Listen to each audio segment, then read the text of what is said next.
everybody, wanted to do a video today talking again about soloing. I know I did a video about a month ago on the Angeline solo, which you can find in the description. I wanted to get deeper on one more topic, okay? Dynamics. Dynamics, feel, time, they all kind of work into one thing, but dynamics specifically, building a solo, I think is one important thing. In fact, in my opinion, the most important thing. And I feel like it's something that it gets glazed over too often. I feel like people don't talk about it enough. I actually did a full course on this topic and like building a solo and telling a story in your soloing with TrueFire.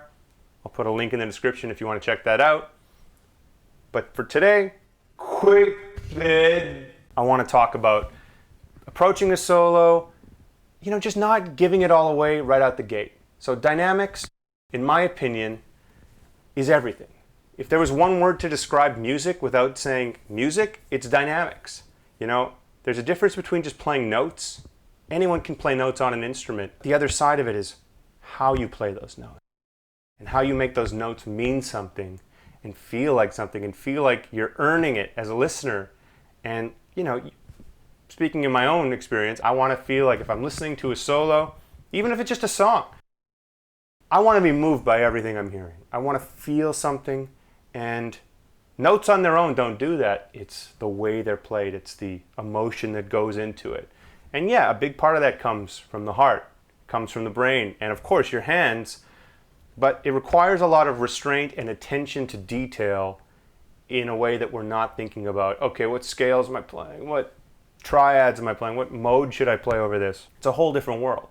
And some of my favorite solos in the world have like 3 notes in it. It's because they're played beautifully with that right intent. There's a theme and there's restraint. So let's talk about restraint. If I was to play a blues here and I was going to solo over it, I think a normal inclination for a lot of people would be to just like jump into it.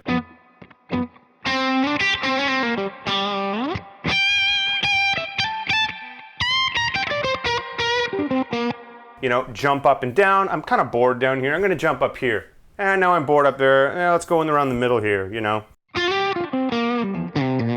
Now, what that does is it just doesn't set any kind of theme. To me, it's just kind of like rambling. It's not really saying anything specific. It's just saying a bunch of things.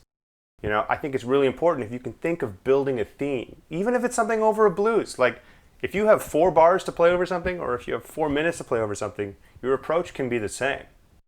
And one thing that really helps me is just pacing myself. Just because you can do something doesn't mean you should do it right away and over again.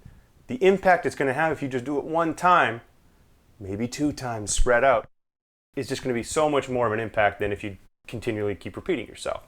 So, leaving space. We talked about call and answer in the last video. That really helps. But just paying attention to your range. The guitar is set up like any other instrument with the same notes over and over and over again. The reason it sounds higher up here, it's like a middle range here, is so that you can have intensity and like really flesh out your dynamics. If I was to play a 12-bar blues or something,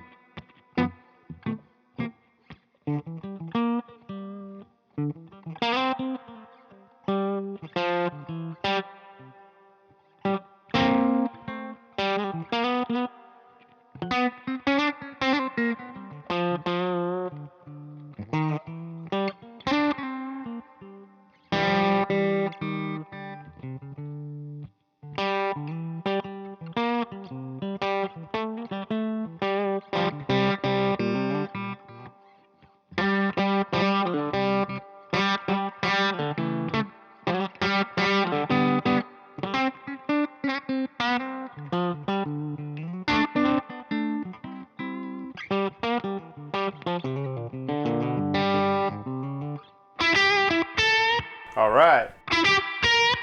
Okay, so, all right, I meant that because I just felt like we were sitting in one range for a while, and then the intensity picked up. I was playing the exact same notes.